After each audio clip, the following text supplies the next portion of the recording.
Hello everyone. In this video, we will learn how to create and drop tables using PostgreSQL.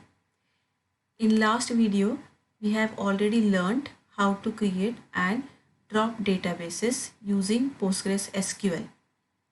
Here, we have already created a new database called as employee.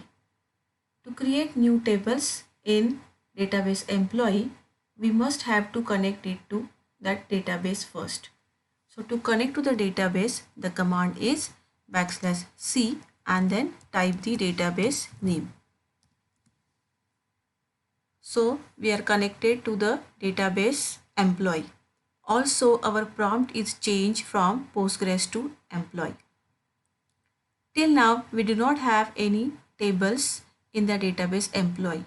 If we type the command \d, then it has given the message that did not find any relations, means we have not created a single table in database employee. We will create our first table in that database as create table employee information, that is emp info, with just two fields, that is employee id with data type as integer and employee name with data type as varchar of 30. In one of the upcoming videos, we will see which are the different data types of PostgreSQL. Also, in one of the videos, we will learn how to create tables using primary key and foreign key constraint. So here we have created new table called as emp info. As we press enter, the message shown is create table, means our table is successfully created. Let us check it by using the command \d.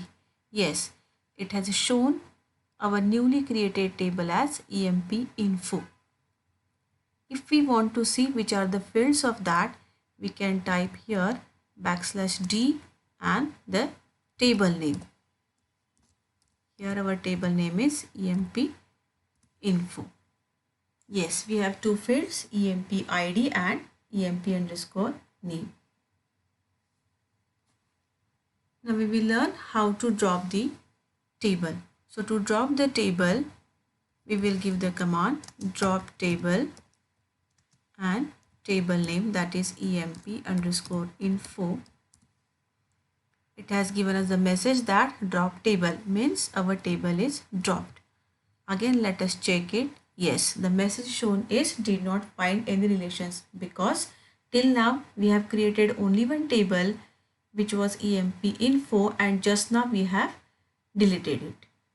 In next video, we will learn how to create table using primary key and foreign key constraint.